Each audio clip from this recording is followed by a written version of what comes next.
अस्सलाम वालेकुम। मैं एक मरतबा फिर आप लोगों के सामने और आज का जो टॉपिक है वो भी जो प्रीवियस टॉपिक्स हैं उन्हीं की तरह बड़ा इंटरेस्टिंग है। ये जो आज का टॉपिक है ये है the most common grammatical errors we all need to stop making. मतलब जो ग्रामेटिकल मिस्टेक्स जो अक्सर हमसे होते हैं कॉन्शियसली और अनकॉन्शियसली, तो उनमें से कुछ इम्पॉर्टेंट एरियाज पे I would try to shed light on, ताकि आपको थोड़ा सा अंदाज़ा हो कि कहाँ पे अक्सर प्रॉब्लम होती है। क्योंकि स्टूडेंट्स अक्सर मुझसे कहते हैं कि सर हमने तो अटेम्प्ट बड़ा अच्छा किया, हमने अपनी तरफ से पूरी कोशिश की, we did whatever we could and we did try to move heaven and earth, yet we couldn't score good marks. तो ये जो प्रॉब्लम्स हैं वो मैं उनसे अक्सर कहता हूँ कि आप तो अपनी तरफ से ठीक लिख लेते हो, लेकिन क्या आप वाकई ठीक लिखते भी हो कि नहीं लिखते? तो कुछ कॉमन ग्रामेटिकल एरर्स पे मैं आज बात करूँगा।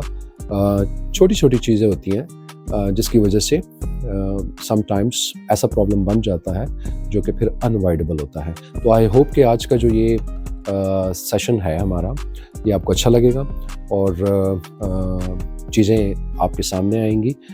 मे बी आप भी इनमें से कुछ ऐसे ग्रामेटिकल एरर्स हों जो आप भी करते हों। तो लेट्स फाइंड इट आउट कि वो कौन से ग्रामेटिकल एरर्स हैं जो कि हम कॉन्शियसली या अनकॉन्शियसली हमसे हो जाते हैं। अच्छा, जो पहला मैं ग्रामेटिकल एरर की बात कर रहा हूँ, that is they are versus their versus there. ये तीन जो हैं एट टाइम्स थोड़ा कंफ्यूजन क्रिएट करते हैं स्टूडेंट्स के लिए। तो आपको ये पता होना चाहिए कि जो दे आर है ये कॉन्ट्रैक्टेड फॉर्म है। दे और आर का मीन्स कॉन्ट्रैक्टेड शॉर्ट एलिप्टेड फॉर्म जो ऐसे लिखा जाता है तो ये कॉन्ट्रैक्टेड फॉर्म है। और देयर जो है इसमें like it refers to something owned by a group. किसी मतलब ग्रुप जो है वो अगर किसी चीज़ को ऑन करता है तो हम कहते हैं देयर। और जो तीसरा है there, it refers to a place, मतलब जगह के लिए ये यूज़ होता है। तो you know the difference among the three, you might be, लेकिन ये है कि just to make sure you triple check that you are using the right ones in the right places at the right times, ये ज़रूरी है। तो I hope कि आपको इसमें जो डिफरेंस है वो समझ में आ गई हो। फिर हमारे पास जो है जो नेक्स्ट वन है, that is it's versus it's. अच्छा, this one tends to confuse even the best of writers. Its is possessive and its is a contraction of it is. मतलब एक जो है ये possession है, दूसरा जो है ये contraction है। जैसे मैंने they are के लिए कहा आपसे कि जब आप उसको contracted form में कहते हैं तो हम कहते हैं there, तो वो सुनने में confusion होती है और इसी तरह फिर लिखने में भी आ जाती है। So lots of people get tripped up because it has an apostrophe, an s, मतलब इसके साथ जो s लगा होता है after it, which normally means something is possessive, but in this case it's actually a contraction। मतलब बोलने में तो it's ऐसे लगता है कि आप इट्स ही बोल रहे हैं, लेकिन डिफरेंस जब राइटिंग में आती है तो वहाँ पे भी ये कन्फ्यूजन क्रिएट हो जाती है। तो जो जिसके साथ एस अपोस्ट्रोफी नहीं है और आई टी एस है, ये पोजेशन को शो करता है, और आई टी अपोस्ट्रोफी एस ये कॉन्ट्रैक्टेड शॉर्ट फॉर्म है इट इज के लिए। अच्छा, नेक्स्ट जहाँ पे मोस्टली लाइक एरर्स होती हैं वो होती हैं, that is possessive nouns. Most possessive nouns will have an apostrophe, but where you put that apostrophe can be confusing.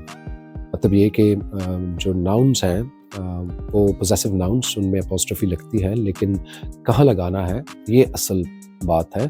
तो here is an example of possessive nouns used incorrectly. मतलब अगर इसको आप देखें स्क्रीन पे तो ये incorrectly used हुए हैं। जैसे all of the lizard's tails grew back. In this sentence, all applies. There is more than one lizard, but the location of the apostrophe suggests there really is just one. मतलब ये जो जहाँ पे apostrophe लगी हुई है तो इसकी वजह से all जो है ये इसके साथ agree नहीं कर रहा lizards के साथ. तो here are a few general rules to follow. If the noun is plural, add the apostrophe after s. For example, the dog's bones. ठीक है, अगर आपके पास noun plural में है तो s के बाद apostrophe लगाएं. That would be the correct way of writing it. If the noun is singular and ends in s, you should also put the apostrophe after the s. For example, the dress blue color. The dress blue color. मतलब जो noun खुद ही s पे ख़त्म हो रहा है तो आप उसके बाद जो है apostrophe लगाएं तो ये एक प्रॉपर वे होगा इसका. On the other hand, if the noun is singular and doesn't end in an s, you will add the apostrophe before the s. For example, the lizard's tail. मतलब ये कि जो कि end नहीं होता कोई भी noun s पे तो you will add the apostrophe before the s. For example, the lizard's tail.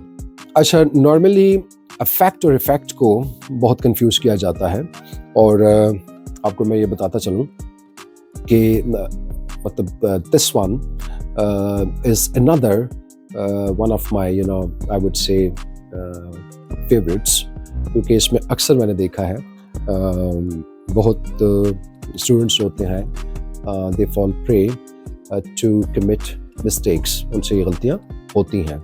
So most people confuse them when they are talking about something changing another thing. For example, अभी आप इस screen पे देखेंगे जो आपके सामने सेंटेंस आ रहा है कि that movie affected me greatly.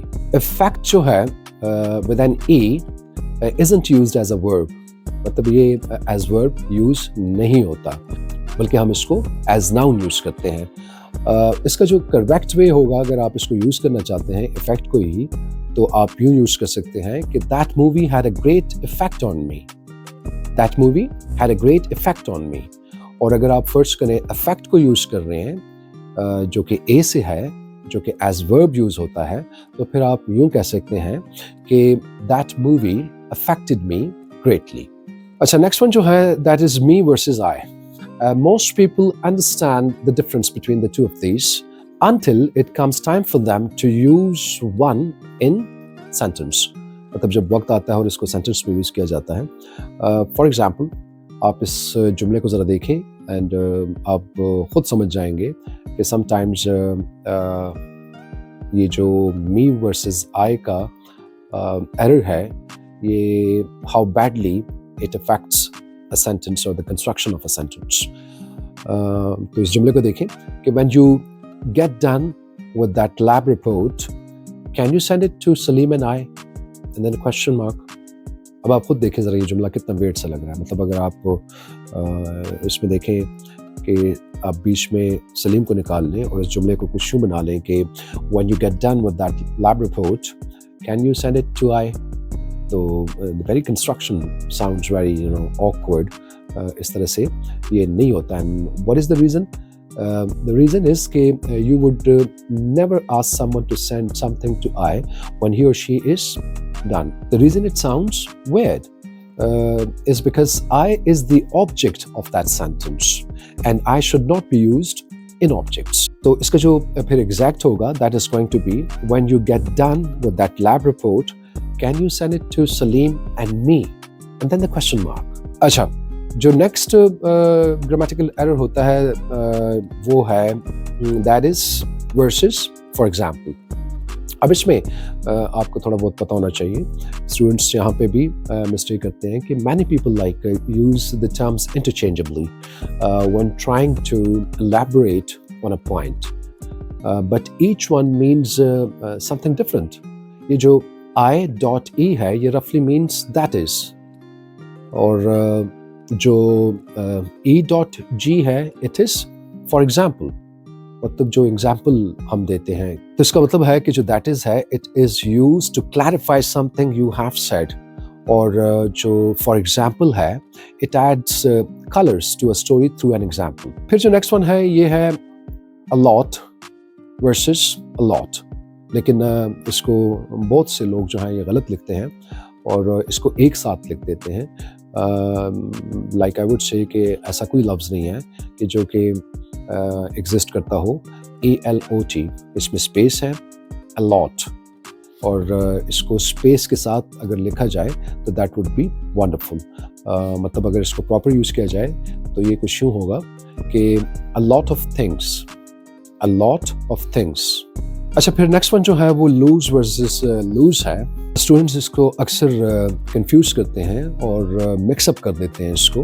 अगर हम इसकी दोनों के डेफिनेशंस को देखें तो according to Merriam-Webster, lose is a verb that means to be unable to find something or someone, yeah, to fail to win, it could be a game or a contest, or to fail to keep or hold something wanted or valued. मतलब ये सारी चीज़ें इसमें आ जाती हैं. It's like losing your keys or losing a football match. अच्छा, जो lose है LOOSE, it's an adjective that means not tightly fastened, attached or held, like loose clothing or loose tooth. तो ये दोनों में एक डिफरेंस है. अच्छा, फिर नेक्स्ट वन जो है ये है between versus among. So let's clear this one up. The word between is used to refer to two or more, like two or something more. Things that are clearly separated, जिसको हम separate कर सकते हैं. And the word among is used to refer to things that aren't clearly separated, जिसको हम separate नहीं कर सकते, because they are part of a group or a mass of objects. So you choose between a red shirt and a black shirt, but you choose among all your shirts. अच्छा, order of pronouns, आपको ये पता होना चाहिए कि pronouns जो हैं ये फर्स्ट पर्सन, सेकंड पर्सन और थर्ड पर्सन इसमें हमारे पास आते हैं. फर्स्ट पर्सन में I एज सिंगुलर और V एज प्लूरल आ जाता है, और सेकंड पर्सन में U एज सिंगुलर और U एज प्लूरल आ जाता है, और थर्ड पर्सन में हमारे पास he, she, it, they और ये आ जाते हैं. तो समटाइम्स इसकी जो ऑर्डर है कि what could be the order, अगर ये एक साथ आ जाते हैं तो ये याद रखें कि जो इसका ऑर्डर होगा that is going to be you, he और उसके बाद आई. मीन्स 2, 3, 1. अगर 1 आपके पास आई है और 2 जो है वो आपके पास यू है और 3 आपके पास जो है वो ही है, शी है, दे है, तो जो इसका सीक्वेंस होगा एक साथ आने में that is going to be 2, 3, 1. तो एग्जाम्पल में कैसे होगा कि it is you, he and I. मतलब ये इस ऑर्डर में ये प्रोनाउंस जो होंगे ये आएंगे. हाउएवर अगर कोई स्टेटमेंट ऑफ मतलब कन्फेशन है, कोई कन्फेशनल स्टेटमेंट है, तो फिर ये जो ऑर्डर है प्रोनाउन की ये एग्जैक्ट रहेगी 1, 2, 3. मतलब इसमें फिर ये चेंज नहीं होगा. फर्स्ट पर्सन होगा, फिर उसके बाद सेकंड पर्सन होगा, फिर उसके बाद जो होगा थर्ड पर्सन होगा. For example, I, you and he are sinners. या take another one, I and you have made a mistake. तो ये आपने ध्यान में रखें कि अगर कोई कन्फेशनल स्टेटमेंट है तो फिर इसका जो ऑर्डर होगा ये 1, 2, 3 का ही रहेगा, और अगर फर्स्ट करें आप कोई जनरल बात कर रहे हैं तो फिर ये 3, 2, 1 होगा. अच्छा, जो आखिरी है वो है few versus a few. Few means not many, मतलब कोई लोग हो गए या कोई चीज़ें हो गई. It is used to say that there are not a lot of people or things. A few means some, कुछ people or thing. दोनों में फ़र्क है। It is used to say that there are a small number of people or things. तो जैसे आपके सामने ये एग्जांपल है कि I have a few friends. I have a few friends means कि I have a small number of friends, कि मेरे कुछ दोस्त हैं। लेकिन अगर मैं कहता हूँ कि I have few friends, it means कि I don't have many friends, मतलब मेरे बहुत से दोस्त नहीं हैं। अगर मैं यूँ कहूँ कि he is a man of a few words, मतलब कि वो बहुत कम बोलता है। और अगर मैं कहूँ कि he is a man of few words means कि ही हार्डली स्पीक्स। तो आई होप कि आपको इसकी समझ आ गई कि कहाँ पे हम फ्यू को यूज़ करते हैं और कहाँ पे अ फ्यू को यूज़ करते हैं। तो इसी के साथ मैं आज का जो ये टॉपिक है इसको मैं वाइंड अप करता हूँ। जाने से पहले मैं एक मरतबा फिर आप सबसे रिक्वेस्ट करूँगा कि मेरे चैनल को लाइक करें, सब्सक्राइब करें, शेयर करें अपने इर्द-गिर्द अपने दोस्तों के साथ, ताकि ये कम्युनिटी और ये चैनल इसी तरह ग्रो करे। अल्लाह ताला आप सबको अपने हिफ्ज़ व अमान में रखें। इंशाअल्लाह एक नई वीडियो के साथ फिर आपकी खिदमत में पेश होऊँगा। तब तक के लिए अल्लाह हाफ़िज़।